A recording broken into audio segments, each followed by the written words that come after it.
রূপপুরে বসল দেশের প্রথম পারমাণবিক বিদ্যুৎ কেন্দ্রের চুল্লি। অনলাইনে প্রধানমন্ত্রী উদ্বোধন। উৎপাদনে আসবে 2023 সালের মধ্যেই।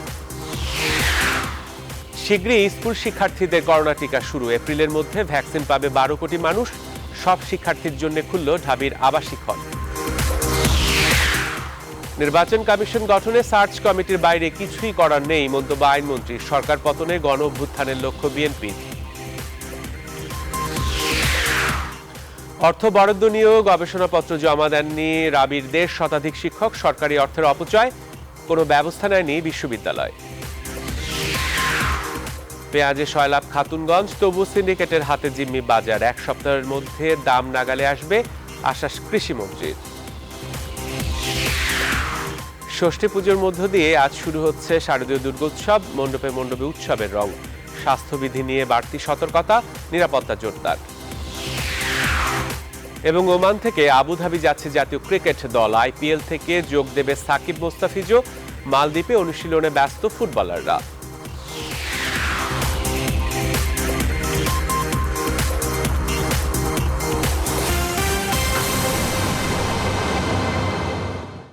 রেইনবো অলরাউন্ডার এক্সটেরিয়র পেইন্ট, বাংলাদেশের আবহাওয়া উপযোগী একমাত্র পেইন্ট। সালেজুর চৌধুরী, সবাইকে আমন্ত্রণ জানাচ্ছি নিউজ 24 সংবাদে। দেখছিলেন সংবাদ শিরোনাম, চলে যাচ্ছি পুরো সংবাদে। নির্ধারিত সময়ের মধ্যে উৎপাদনে যাবে রূপপুর পারমাণবিক বিদ্যুৎ কেন্দ্র। বিদ্যুৎ কেন্দ্রের পারমাণবিক চুল্লি স্থাপন কাজ শুরুর দিন একথা জানিয়েছেন বিজ্ঞান ও প্রযুক্তি মন্ত্রী স্থপতি ইয়াফেস ওসমান। প্রকল্প সংশ্লিষ্টরা বলছেন, প্রতিটি যন্ত্র সর্বোচ্চ পরীক্ষা নিরীক্ষার ধাপ পেরিয়ে নকশা অনুযায়ী বসানো হচ্ছে। আর এজন্য নিয়ন্ত্রণ কর্তৃপক্ষের সনদ নিতে হয়েছে এবং কাজের মান দেখতে তারা সন্তোষ প্রকাশ করেছেন।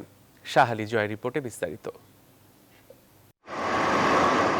মেগা প্রকল্পগুলোর মধ্যে দেশের সবচেয়ে বড় বিনিয়োগ রূপপুরের এই পারমাণবিক বিদ্যুৎ কেন্দ্র। 2017 সালে এর নির্মাণ শুরুর মধ্য দিয়ে বাংলাদেশ প্রবেশ করে পরমাণু শক্তিধর দেশের তালিকায়।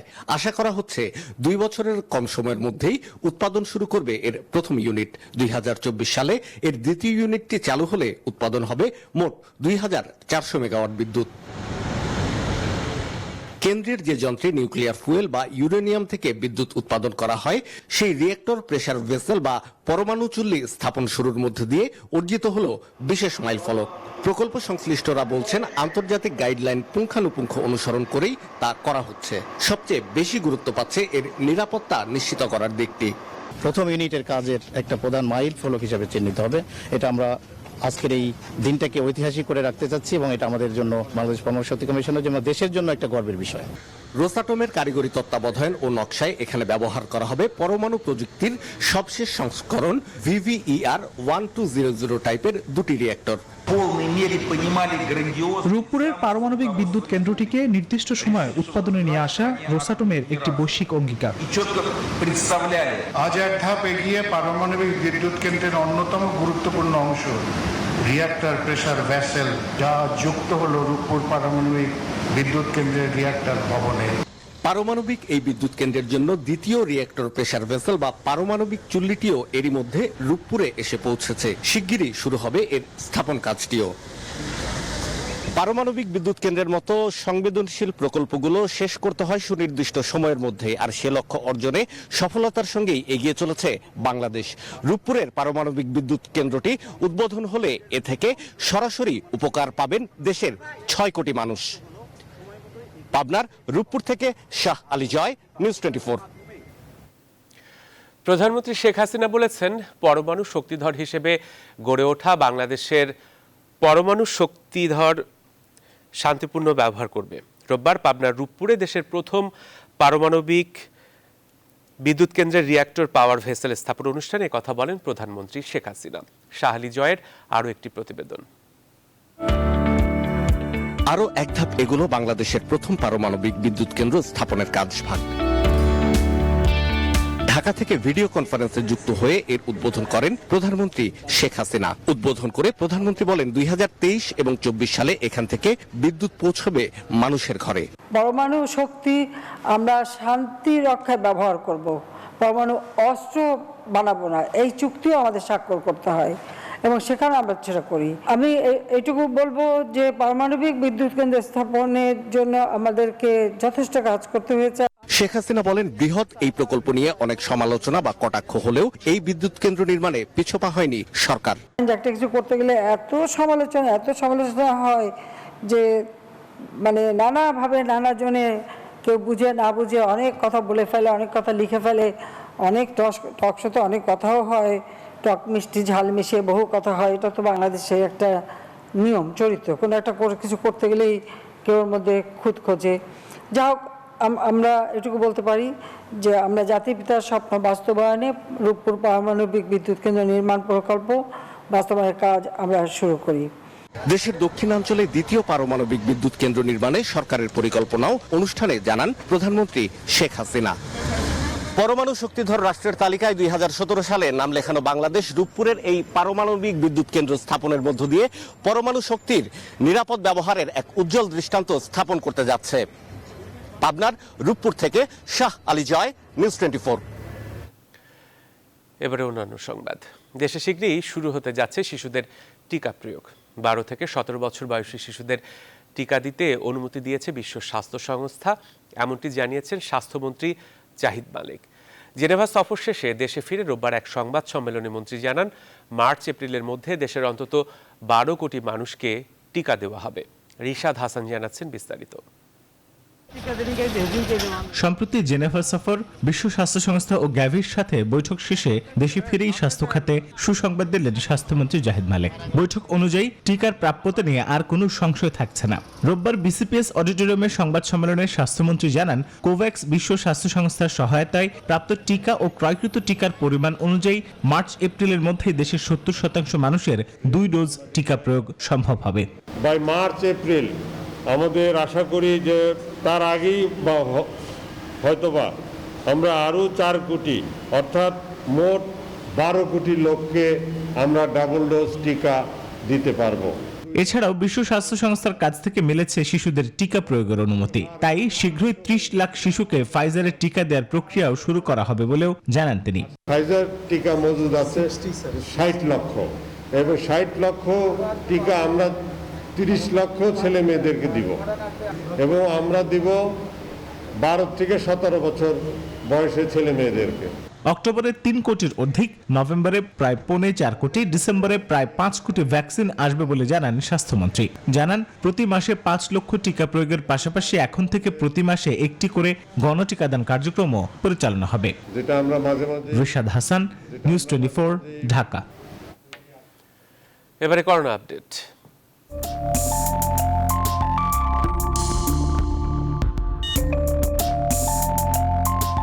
মামা, মাঝখানের সিট রাখলে ফাঁকা, সবার হইব ভালো থাকা। আমার সিটে বসছি আমি, আর আপনি করেন বাড়াবাড়ি। উস্তাদ, থামান গাড়ি, থামাইতে হইব মহামারী। নিয়ম মেনে সবাই একসাথে করোনা ঠেকায়। করোনায় দেশে গত 24 ঘন্টায় 14 জন মারা গেছেন আর নতুন শনাক্ত হয়েছেন 481 জন। রোববার স্বাস্থ্য অধিদপ্তরের সংবাদ বিজ্ঞপ্তিতে এসব তথ্য জানানো হয়েছে।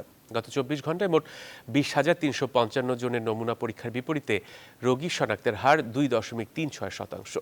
এখন পর্যন্ত দেশে মোট 15,62,359 জনের করোনা শনাক্ত হয়েছে আর এর মধ্যে মৃত্যু হয়েছে 27,688 জনের।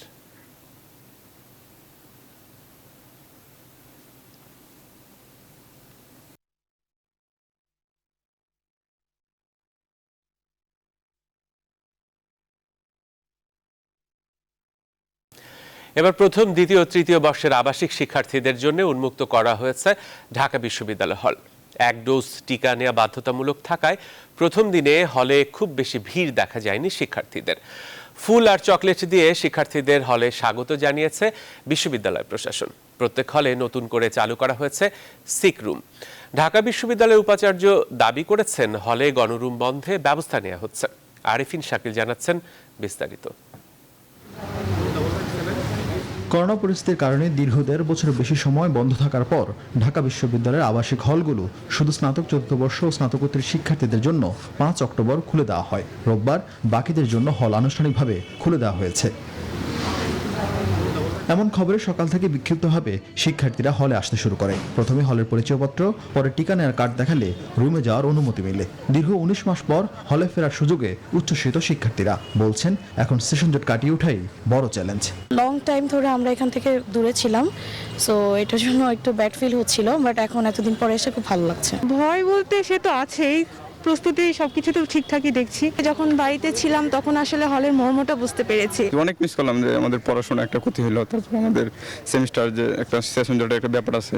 হলের এক একটি কক্ষ সর্বোচ্চ 4 জনের জন্য প্রস্তুত করা হয়েছে। শুধু বৈধ আবাসিক শিক্ষার্থীরা হলে থাকার সুযোগ পাবেন বলে জানান হল প্রভোস্টরা। এবারই প্রথম চালু করা হয়েছে হলের অভ্যন্তরে সিক রুম। যদি কোনো খারাপ ঘটনা ঘটে যায়, দ্রুত আমরা সেই সিক রুমগুলোতে মেয়েদেরকে স্থানান্তরিত করতে পারবো। হল পরিদর্শনে এসে ঢাকা বিশ্ববিদ্যালয়ের উপাচার্য বলেছেন, অনাবাসিক কিংবা বহিরাগত কারো হলে থাকার সুযোগ নেই। গণরূপ বন্ধের জন্য শিক্ষার্থীদের সহযোগিতা চান তিনি। পূর্বের ন্যায় কোনো আবাসিক কক্ষে খুব ঠাসাঠাসি করে ঘনবসতিভাবে কেউ অবস্থান না করে। সংকট নিরসনে হল প্রশাসনের যে বিশেষ উদ্যোগ, পুলিশ যদি দায়িত্বশীল আচরণ করি, তাহলে আমাদের নতুন শিক্ষার্থীদের জন্য জায়গা করে দেওয়া কঠিন কিছু নয়। আসছে 17 অক্টোবর থেকে ঢাকা বিশ্ববিদ্যালয়ে শুরু হবে সশরীরে ক্লাস। আরেফিন শাকিল, নিউজ 24, ঢাকা। অন্যান্য সংবাদ, নির্বাচন কমিশন গঠন আইন করার প্রয়োজন রয়েছে, কিন্তু আগামী 15 ফেব্রুয়ারি বর্তমান কমিশনের মেয়াদ শেষ হওয়ার আগে তা সম্ভব নয় বলে জানিয়েছেন আইনমন্ত্রী আনিসুল হক। তিনি বলেন, সার্চ কমিটি যেহেতু রাষ্ট্রপতির সিদ্ধান্তে গঠিত হয়, সুতরাং এটিও আইনের কাছাকাছি। বিস্তারিত হাবিবুল ইসলাম হাবিবের রিপোর্টে। আগামী 15 ফেব্রুয়ারি শেষ হচ্ছে প্রধান নির্বাচন কমিশনার নুরুল হুদার নেতৃত্বে বর্তমান কমিশনের মেয়াদ। ফলে এর মধ্যেই নতুন কমিশন গঠনের প্রক্রিয়া নিয়ে রাজনৈতিক দল এবং বিভিন্ন সংগঠনের পক্ষ থেকে নানা আলোচনা এবং দাবি উঠেছে। নিরপেক্ষ সরকারের অধীনে নির্বাচন হতে হবে। তবে ঢাকা রিপোর্টার্স ইউনিটি আয়োজিত মিট দ্য রিপোর্টার্সে অংশ নিয়ে আইনমন্ত্রী জানালেন, সার্চ কমিটির মাধ্যমে নির্বাচন কমিশন গঠন হবে, অন্য কিছুর আর সুযোগ নেই। সার্চ কমিটির যে গেজেট, এটা আইন নয়, কিন্তু মহামান্য রাষ্ট্রপতি এটা করেছেন, এটা আইনের কাছাকাছি। It has already got the sanction of a force of law. Caretaker government নিয়ে এখন কিন্তু আর তর্কের কোনো অবকাশ নাই। এইটুকু বলতে পারি, বাংলাদেশে নিরপেক্ষ নির্বাচন হবে। আনিসুল হক দাবি করেন, ডিজিটাল নিরাপত্তা আইন সাংবাদিকদের হয়রানির জন্য করা হয়নি, তবে যারা বিদেশে বসে দেশের ভাবমূর্তি ক্ষুণ্ণ করছে তাদের বিরুদ্ধে এই আইনে ব্যবস্থা নেওয়া হবে। এছাড়া ই কমার্স প্রতারণায় জড়িতদের বিরুদ্ধেও পদক্ষেপ নেওয়ার প্রস্তাবনা এই আইনে দেওয়া হয়েছে। সংবাদপত্রের স্বাধীনতা এবং বাক স্বাধীনতা, বঙ্গবন্ধু বাংলাদেশকে যেই সংবিধান উপহার দিয়েছিলেন, সেই সংবিধানের ফান্ডামেন্টাল রাইটসের মধ্যে দেওয়া আছে, সেটা থাকবে এবং সেটাকে অন্যান্য সরকারের মতন আমরা হরণ করব না। এবং প্রসিকিউশনকে আমার বলা আছে যে ডিএসএ মামলায় যেন সাংবাদিকদের শুধু হয়রানি করার জন্য যেন প্রথমেই গ্রেফতার না করা। কোনো সাংবাদিককে অন্যায়ভাবে যদি হয়রানি করা হয়, তাহলে পরে পদক্ষেপ নেওয়া হবে এবং সেই হয়রানি বন্ধ করার জন্য যা যা করার প্রয়োজন তা করা হবে। খালেদা জিয়ার মামলার বিষয়ে আইনমন্ত্রী বলেন, তিনি একজন অপরাধী। প্রধানমন্ত্রীর বিশেষ বিবেচনার জন্য তার দলের কৃতজ্ঞতা প্রকাশ করা উচিত। মামলা কিন্তু হাবিবুল ইসলাম হাবিব, নিউজ 24, ঢাকা। সরকার পতনে 90-এর মতো আরেকটা গণ অভ্যুত্থান ঘটানোর সময় সন্নিকটে বলে সকলকে ঐক্যবদ্ধ হতে বলেছেন বিএনপি মহাসচিব মির্জা ফখরুল ইসলাম আলমগীর। রোববার দুপুরে সরকার বিরোধী আন্দোলনে নিহত এক ছাত্রদল কর্মীর স্মরণ সভায় মির্জা ফখরুল এই আহ্বান জানান। তিনি বলেন, 90 সালে স্বৈরশাসকের আসন উল্টে দিয়েছিল ছাত্র জনতা, সেদিনে নেতৃত্বে দিয়েছিলেন খালেদা জিয়া।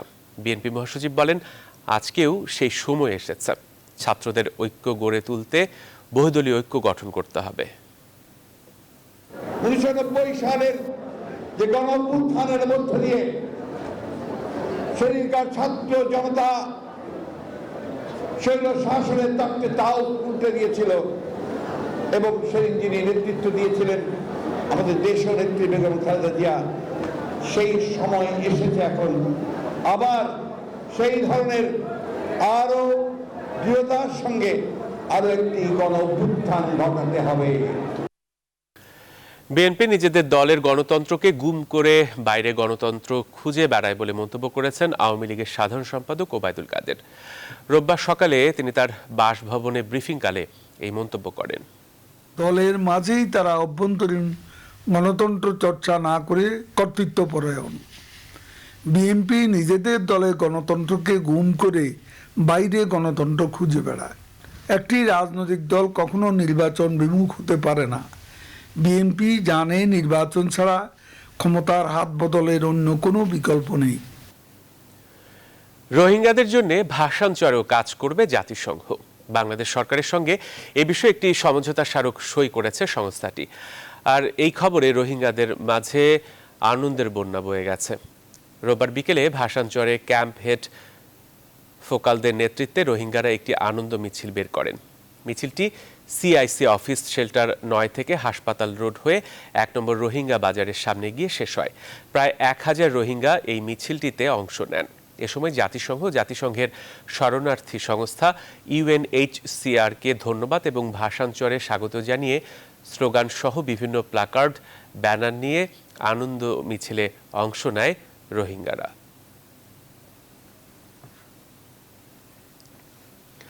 এদিকে রোহিঙ্গা নেতা মাস্টার মহিবুল্লাহকে গুলি করে হত্যার ঘটনায় গ্রেফতার 5 জনের মধ্যে ইলিয়াস নামে একজন 164 ধারায় স্বীকারোক্তিমূলক জবানবন্দি দিয়েছেন।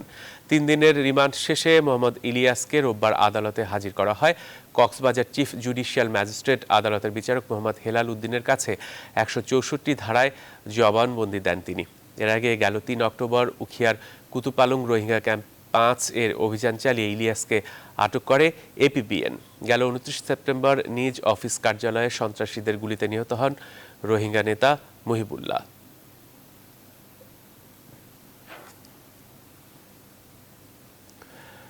সাভারে তুরাগ নদে নৌকাডুবির ঘটনায় এখনও নিখোঁজ রয়েছে 3 জন। তবে নিখোঁজদের সন্ধানে উদ্ধার অভিযান সমাপ্ত ঘোষণা করেছে ফায়ার সার্ভিসের ডুবুরি দল। এর আগে রোববার সকাল থেকে দ্বিতীয় দিনের মতো উদ্ধার তৎপরতা চালায় তারা, কিন্তু নিখোঁজদের সন্ধান না মেলায় বিকেলেই উদ্ধার অভিযান সমাপ্ত ঘোষণা করে ফায়ার সার্ভিস। শনিবার সকালে তুরাগ নদীর আমিনবাজার এলাকা থেকে প্রায় 18 জন যাত্রী নিয়ে একটি ট্রলার গাবতলীর উদ্দেশ্যে রওনা দেয়। মাঝ নদীতে পৌঁছলে বালুভর্তি বাল্কহেডের সঙ্গে ধাক্কা লেগে নৌকাটি ডুবে যায় এবং ঘটনাস্থলেই 5 জনের মৃত্যু হয়।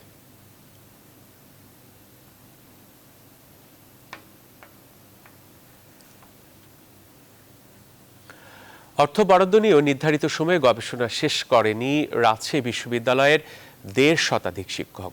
সংশ্লিষ্টরা বলছেন, গবেষণার প্রকল্প নেয়ার পর অনেক শিক্ষকের শিক্ষা ছুটিতে চলে যাওয়া, যৌথ প্রকল্পে মতবিরোধ, গবেষণার বরাদ্দের অর্থ ব্যক্তিগত কাজে ব্যয় করার কারণে নির্ধারিত সময়ের পরও প্রতিবেদন জমা দিতে পারেননি তারা। সরকারি অর্থের এই অপব্যবহার রোধে বিশ্ববিদ্যালয়ের পক্ষ থেকেও নেওয়া হয়নি কোনো পদক্ষেপ। রাজশাহী থেকে আরও জানাচ্ছেন কাজী শাহেদ।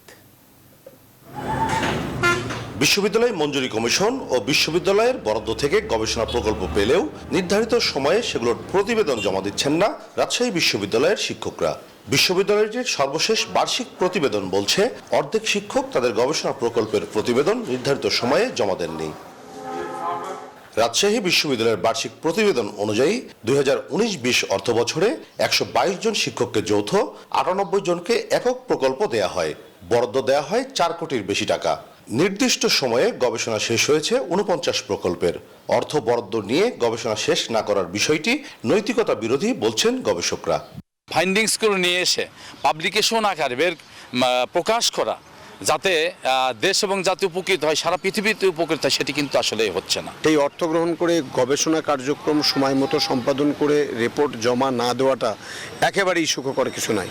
প্রথম দিকে গবেষণার আওতা নির্ধারিত করতে না পারায় মাঠে কাজ করতে নেমে অর্থ ঘাটতি দেখা দেয়। ফলে অনেকে নির্ধারিত সময়ে গবেষণার প্রতিবেদন জমা দিতে পারেন না, মনে করছেন এই গবেষকরা। এই টাকার মধ্যে এই প্রকল্পটি অনায়াসে শেষ করা সম্ভব কিনা, যদি এই কাজটি প্রথম দিকে নজর দেওয়া যায়, তাহলে পরে আর মাঝপথে কিন্তু গবেষকরা তারা নিজে বিপদে পড়েন না। শুধুমাত্র 2 লক্ষ টাকায় একটা গবেষণা সম্পাদন করা, এবং সেটা যদি আপনি বলেন আন্তর্জাতিক কিংবা জাতীয় পর্যায়ের জাতীয় মানসম্মত গবেষণা করা, খুবই কষ্টসাধ্য হয়ে পড়ে। উপাচার্য বলছেন, যারা নির্ধারিত সময়ে গবেষণার প্রতিবেদন জমা দিচ্ছেন না তাদের বিষয়টি দেখা হবে। এছাড়া গবেষণায় বরাদ্দ আরও বাড়ানোর পরিকল্পনা নেওয়া হয়েছে। আগামী অর্থ বছরে এই বাজেট বৃদ্ধির জন্য আমরা চেষ্টা করছি। আমরা আশা করব যে আমরা একটা সম্মানজনক একটা অর্থ বরাদ্দ রাখার জন্য। গবেষণার নীতিমালা অনুযায়ী একজন গবেষক গবেষণা কর্মে এককভাবে 2 লাখ টাকা ও যৌথভাবে সর্বোচ্চ 4 লাখ টাকা পান। গবেষণা প্রকল্পের চূড়ান্ত প্রতিবেদন জমা দেওয়ার সময় 1 বছর। কাজী শাহেদ, নিউজ 24, রাজশাহী।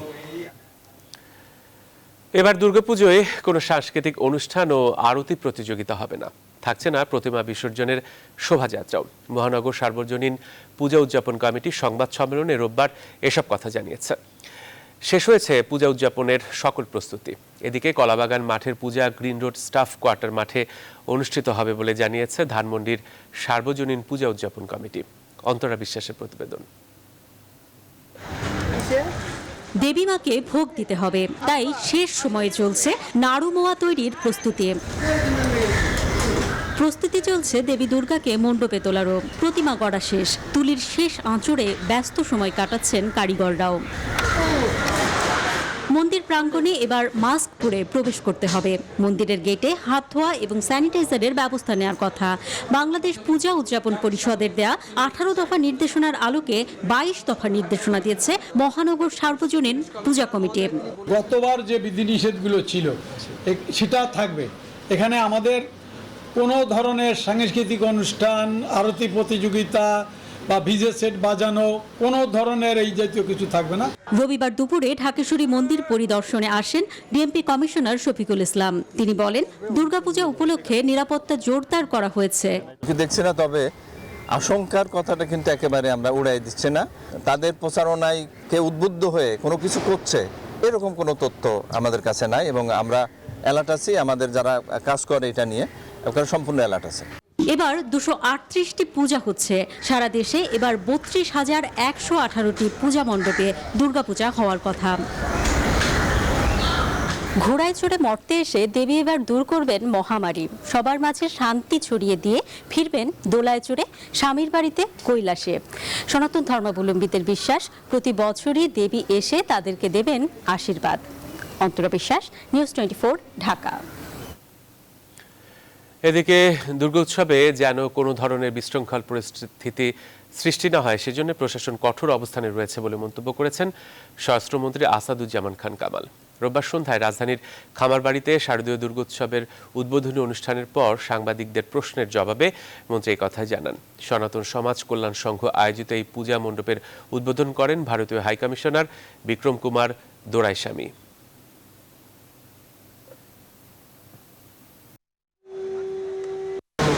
সিকিউর করার দায়িত্ব আমাদের নিরাপত্তা বাহিনীর।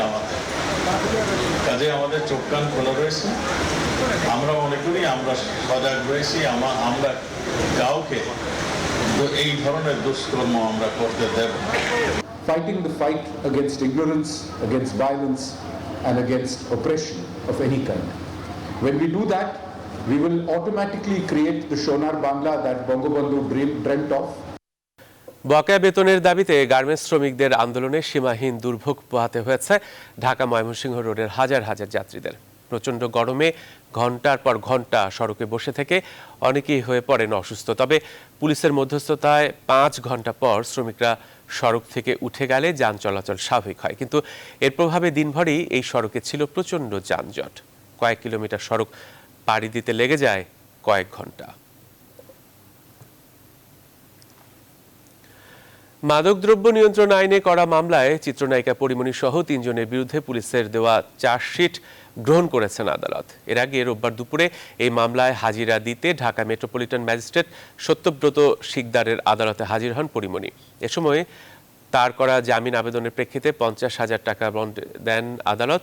এর আগে গত 31 আগস্ট পরিমণির বিরুদ্ধে তদন্ত প্রতিবেদন দাখিল না করা পর্যন্ত জামিন দিয়েছিল আদালত। এই ঘটনায় বনানী থানায় করা মামলায় আদালত অভিযোগপত্র গ্রহণ করায় দ্রুতই শুরু হয় বিচার কাজ বলে জানিয়েছেন আইনজীবীরা।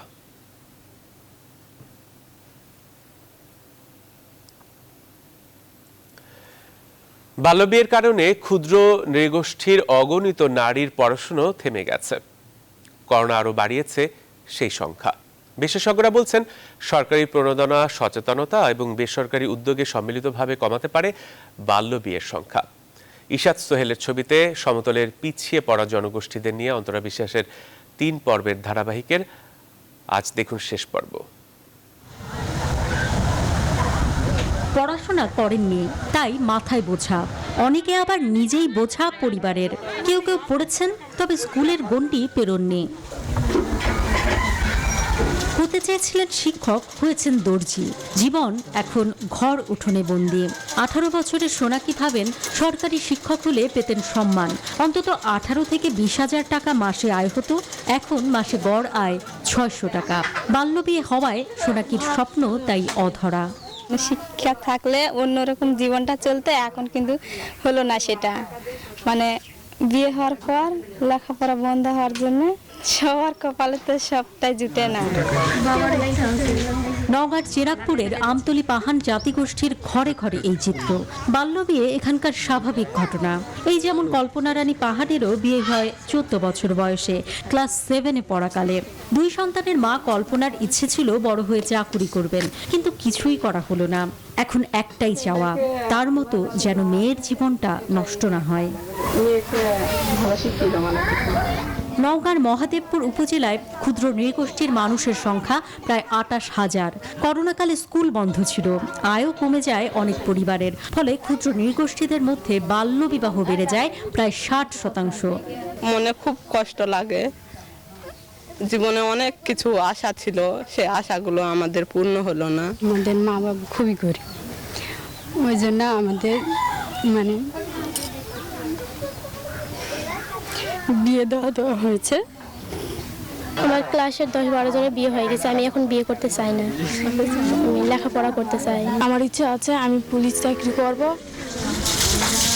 অনেক জায়গায় আগে থেকেই বাল্য বিয়ে দেওয়ার অভ্যাস। একজনের কাছে বিয়ে দিয়ে পার করে দেওয়া, এই যে পার করে দেওয়ার যে চিন্তা, এটা আমি মনে করি দারিদ্র্যের কারণে হয়, এবং শিক্ষার অভাব যেখানে সেখানে এটা হয়, সচেতনতার অভাব যেখানে সেখানে এটা হয়। তো আমি মনে করি সরকারকে, সামাজিক সংগঠনগুলোকে, নাগরিক সমাজকে, আদিবাসী সংগঠনগুলোকে এগিয়ে আসতে হবে, যাতে আদিবাসী সমাজে বাল্যবিবাহ বন্ধ করা যায়। বিশেষজ্ঞরা বলছেন উত্তরবঙ্গের ক্ষুদ্র নৃগোষ্ঠীদের নিরাপত্তাহীনতা, অর্থনৈতিক অনিশ্চয়তা সহ নানা বিষয়ে বাল্যবিয়েকে আরও বাড়িয়ে দিচ্ছে। অন্তরা বিশ্বাস, news 24, Naogaon. American international university বাংলাদেশের 20তম সমাবর্তন অনুষ্ঠিত হয়েছে। রবিবার বিশ্ববিদ্যালয়ের অডিটোরিয়াম থেকে ভার্চুয়ালি সম্প্রচারিত হয়েছে এই অনুষ্ঠান। শিক্ষামন্ত্রী ডাক্তার দীপু মনি সমাবর্তন অনুষ্ঠানে সভাপতিত্ব করেন এবং গ্রাজুয়েটদের মধ্যে সনদ বিতরণ করেন। অনুষ্ঠানে বিশেষ অতিথি ছিলেন শিক্ষা উপমন্ত্রী মহিবুল হাসান চৌধুরী এমপি। সমাবর্তন অনুষ্ঠানে বক্তব্য রাখেন বাংলাদেশে নিযুক্ত British high commissioner Robert Dickson, AIUB এর ট্রাস্টি বোর্ডের চেয়ারম্যান ডক্টর হাসানুল আবেদিন হাসান এবং vice chancellor doctor Carmen Z Lamagna. সমাবর্তন অনুষ্ঠানে শিক্ষাবর্ষ 2019-20 এবং 2020-21 বিভিন্ন অনুষদের মোট 2,878 জন ছাত্রছাত্রীকে স্নাতক ও স্নাতকোত্তর ডিগ্রি প্রদান করা হয়। এবারে জানাবো ফার্স্ট সিকিউরিটি ইসলামী ব্যাংক অর্থ বাণিজ্য সংবাদ।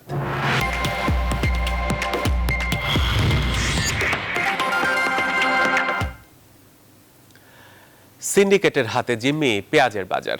দেশের বড় ভোগ্য পণ্যের বাজার চট্টগ্রামের খাতুনগঞ্জে ভারত মিয়ানমারের পেঁয়াজে সয়লাভ হলেও কয়েকদিনের ব্যবধানে 15 টাকা বেড়ে 55 টাকা কেজিতে বিক্রি হচ্ছে ভারতের পেঁয়াজ। মিয়ানমার পেঁয়াজেরও দাম বেড়েছে দ্বিগুণ। ভোক্তা মনিটরিংয়ের দুর্বলতাকে দুষলেও জেলা প্রশাসক বলছেন পেঁয়াজ নিয়ে তালবাহানা সহ্য করা হবে না। পেঁয়াজ সিন্ডিকেটের তালিকা তৈরির কথাও জানিয়েছেন তিনি। নয়ন বড়ুয়া জয়ের তথ্যচিত্র নিয়ে দেখুন ডেস্ক রিপোর্ট। দেশের সবচেয়ে বড় ভোগ্যপণ্যের বাজার চট্টগ্রামের খাতুনগঞ্জ ভারত মিয়ানমারের পেঁয়াজে ভরপুর। তারপরও সংকটের অজুহাতে কয়েকদিনে পাইকারিতেই দাম বেড়েছে কেজিতে 15 টাকা পর্যন্ত। মিয়ানমার চলতেছে আপনার 48 থেকে 50 টাকা, ভারতীয় পেঁয়াজ আপনার বিক্রি হচ্ছে আপনার 56-57 টাকা। এগুলো আমদানিকারকের উপর নির্ভর করে, আমদানিকারকরা আমাদেরকে যেরকম রেট দেয় আমরা ওই রকমই বিক্রি করি। খুচরা বাজারে প্রতি কেজি পেঁয়াজ বিক্রি হচ্ছে 60 থেকে 65 টাকারও বেশি দামে। সাধারণ মানুষের জন্য ওই পেঁয়াজ কিনাটা এখন অনেক শব্দের ব্যবনাতে নিত্য প্রয়োজনীয় সব জিনিসের দামই অনেক বেশি। ক্রেতারা বাজার মনিটরিং নেই বললেও পেঁয়াজ সিন্ডিকেটের খোঁজে মাঠে থাকার দাবি জেলা প্রশাসনের। আসলে সিন্ডিকেটের সাথে যারা জড়িত তাদের কিন্তু আমাদের কাছে একটা তালিকা রয়েছে যারা আপনার এই সিন্ডিকেটের সাথে জড়িত। তো তাদেরকে আমরা অলরেডি ডেকে এনে আমরা তাদেরকে নির্দেশনা দিয়েছি। আমদানিকারকরা বলছেন ভারত মিয়ানমারে বেড়েছে পেঁয়াজের দাম, তাই সংকট ঠেকাতে অন্যান্য দেশ থেকে পেঁয়াজ আমদানি করার চেষ্টা চলছে তাদের। মূলত পেঁয়াজ ঘাটতি আছে, সামনে আরো সংকট সৃষ্টি হবে যদি পেঁয়াজের অন্য দেশ যদি আমরা খুঁজে যদি বের করে না করি। ব্যবসায়ীরা বলছেন কেনা দামের চেয়ে প্রায় 3 গুণ দামে পেঁয়াজ বিক্রির পেছনে জড়িত আছে কক্সবাজারের টেকনাফ ও চট্টগ্রামের 15 জনের একটি সিন্ডিকেট। বাজার নিয়ন্ত্রণে তাদেরকে আইনের আওতায় নিয়ে আসার দাবি জানিয়েছেন তারা। Desk report, news 24। আগামী 15 থেকে 20 দিন পরেই পেঁয়াজের বাজার নিয়ন্ত্রণে আসবে বলেছেন কৃষিমন্ত্রী ডক্টর মোহাম্মদ আব্দুর রাজ্জাক। তিনি বলেন, পেঁয়াজ পচনশীল এবং মজুত করে রাখা যায় না, এ কারণে মৌসুমের শেষ দিকে বাজারে দাম বেড়ে যায়। রোববার সকালে বাংলাদেশ কৃষি গবেষণা ইনস্টিটিউটের গবেষণা পরিদর্শন শেষে সাংবাদিকদের প্রশ্নের জবাবে এসব কথা বলেন কৃষিমন্ত্রী। তো একদম পেঁয়াজের শেষ মুহূর্তে এই 15-20 দিন পরে ইনশাল্লাহ পেঁয়াজের দাম আবার কমে যাবে। আমরা সামার অনিয়ন দিয়েছি, গ্রীষ্মকালীন পেঁয়াজ সেটাও বাজারে আসবে। বাণিজ্য মন্ত্রী টিপু মুন্সি বলেছেন, ব্যবসা উন্নয়ন কার্যক্রম বিবেচনায় চীন বাংলাদেশের সবচেয়ে বড় ব্যবসায়িক অংশীদার। এক্ষেত্রে দুই দেশের সম্পর্কে রাজনীতির চেয়ে ব্যবসার গুরুত্ব বেশি, যা আরও বাড়ানোর সুযোগ রয়েছে। রোববার Bangladesh China chamber of commerce and industry ও ইকোনমিক রিপোর্টার্স ফোরাম ERF আয়োজিত এক অনুষ্ঠানে এসব কথা বলেন বাণিজ্য মন্ত্রী। অনুষ্ঠানে নিউজ 24-এর টেলিভিশনের রিপোর্টার বাবু কামরুজ্জামান সহ বিজয়ী 10 জন সাংবাদিককে বাংলাদেশ চীন দ্বিপাক্ষিক সম্পর্কের ওপর বেস্ট রিপোর্টিং অ্যাওয়ার্ড দেয়া হয়। অনুষ্ঠানে ভার্চুয়ালি যুক্ত হন চীনা রাষ্ট্রদূত লি জিমিং।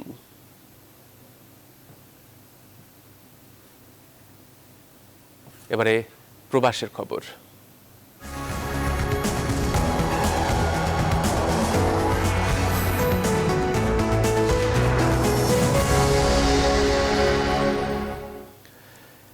ইতালির রোমে ফেনী জেলা সমিতির অভিষেক অনুষ্ঠিত হয়েছে।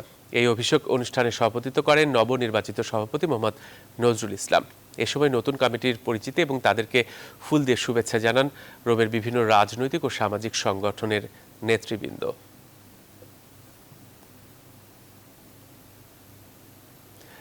এবারে জানাবো খেলার খবর। টি-20 বিশ্বকাপের বাছাই পর্বের আগে কন্ডিশনিং ক্যাম্প ও প্রস্তুতি ম্যাচ খেলতে সংযুক্ত আরব আমিরাতের উদ্দেশ্যে রোববার ওমান ছেড়েছে বাংলাদেশ ক্রিকেট দল। সেখানে দলের সঙ্গে যোগ দেবেন IPL খেলতে যাওয়া সাকিব আল হাসান ও মুস্তাফিজুর রহমান। 12 অক্টোবর সরাসরি শ্রীলঙ্কার বিপক্ষে প্রস্তুতি ম্যাচ খেলবে বাংলাদেশ। শ্রীলঙ্কার বিপক্ষে প্রস্তুতি ম্যাচ শেষে 13 অক্টোবর অনুশীলন করবে টাইগাররা। 14 তারিখ দ্বিতীয় ও শেষ প্রস্তুতি ম্যাচে আয়ারল্যান্ডের বিপক্ষে মাঠে লড়াই শেষে পরদিন আবার তারা ওমানে ফিরে যাবেন।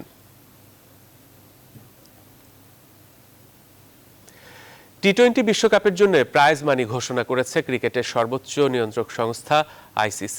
টুর্নামেন্টে চ্যাম্পিয়ন দল পাবে $1.6 মিলিয়ন, বাংলাদেশি মুদ্রায় যা প্রায় 13,68,00,000 টাকা, আর রানার্স আপ দল পাবেন $8 লাখ, যা বাংলাদেশি মুদ্রায় প্রায় $6,84,00,000 টাকা। বিশ্বকাপের জন্য ঘোষিত প্রাইজ মানির পরিমাণ মোট $5.6 মিলিয়ন, যা টুর্নামেন্টে অংশগ্রহণ করা 16টি দলের মধ্যে বিভাজন হবে। বাংলাদেশি মুদ্রায় বিশ্বকাপের মোট প্রাইজ মানির মূল্য $47,89,00,000 টাকা। সেমিফাইনালে ওঠা দলগুলোর মধ্যে 2টি দল পাবে প্রায় $3,42,00,000 টাকা করে। দুদিনের বিশ্রাম শেষে আবারও মাঠের অনুশীলনে ফিরেছে জাতীয় ফুটবল দল। মালের হুনভেরু স্পোর্টস গ্রাউন্ডে রোববার বিকেলে শিশুদের 2 ঘন্টা অনুশীলন করিয়েছে কোচ অস্কার ব্রুজন। দলের ফুটবলাররা সবাই আছেন ফিট। নেপালের বিপক্ষে ম্যাচ জয় ভিন্ন কিছু ভাবছেন না অস্কারের দল। মালদ্বীপের মালে থেকে মাহফুজুল ইসলামের রিপোর্ট। 2 দিনের বিশ্রাম শেষে হুনভেরু স্পোর্টস গ্রাউন্ডে মাঠের অনুশীলনে বাংলাদেশ নেপাল বধের কৌশল সাজাতে ব্যস্ত অস্কার ব্রুজন। একটা সময় ছিল যখন নেপাল মালদ্বীপের মতো দলগুলোকে নিয়ে ভাবতে হতো না বাংলাদেশকে, কিন্তু সময়ের সাথে সাথে পরিণত নেপালের ফুটবল, তাই তো এবারের সাফের দলটা বাংলাদেশকে ফেলেছে বেশ ভাবনায়। তো আমার মনে হয় তারা চাবে যে কোনো করলেই তারা যেহেতু উঠে যাবে তারা এটাই, তো আমাদের ক্ষেত্রে আমরা চেষ্টা করবো আপনাদের আমরা সেরাটা দিয়ে এবং নেপালকে যদি চাপের মধ্যে রাখি তাহলে আমরা জিততে হবে। টিম ম্যানেজমেন্টের ভাবনায় সাফের গেল কয়েক আসরের ব্যর্থতাগুলো ঘোচানো, তাই তো মাঠের ফুটবলের সেরাটা দেওয়ার বিকল্প নেই। আমরা 2 দিন রিকভারি সেশন করেছি, সবাই ভালো আছে। অনুশীলনে আমরা বেশ সাবলীল ছিলাম। পরের ম্যাচে আমাদের জয় পেতে হবে, সেদিকে আমরা মনোযোগ দিচ্ছি। 2 দিনের বিশ্রাম শেষে মাঠের অনুশীলনে ফিরেছে জামাল তোপুরা। মাঠে ফেরার পর ফুটবলারদের শরীরী ভাষায় এটি স্পষ্ট হয়েছে, অস্কার ব্রুজন যেন মনে করিয়ে দিচ্ছেন বড় ম্যাচের চাপ নেওয়ার ক্ষমতা থাকতে হবে দলের প্রতিটি ফুটবলারের। মালদ্বীপের মালে থেকে মাহফুজুল ইসলাম, নিউজ 24। আন্তর্জাতিক ফুটবলে অসম্ভব এক কাজ করে বসলো সাফের আয়োজক মালদ্বীপ এফএ। হুনভেরিও স্পোর্টস গ্রাউন্ডে অনুশীলন শেষে হোটেলে ফেরার জন্য টিম বাস পায়নি বাংলাদেশ দল। অনুশীলন শেষে প্রায় 30 মিনিট মাঠে অপেক্ষা করার পর পায়ে হেঁটেই টিম হোটেল জেনে ফিরেছেন ফুটবলাররা। নির্ধারিত সময়ের চেয়ে কিছু সময় বেশি অনুশীলন করায় বাংলাদেশি দলের সঙ্গে এমন কাণ্ড ঘটেছে বলে জানা গেছে। কিন্তু আন্তর্জাতিক ফুটবলের যে কোনো মঞ্চে প্রতিটি দলের জন্য নির্ধারিত টিম বাস থাকা বাধ্যতামূলক। আর এই ছিল এখনকার সংবাদে। আরো খবর ও তার বিশ্লেষণ জানতে ভিজিট করুন www.news24bd.tv তে। সাথে থাকায় সবাইকে ধন্যবাদ।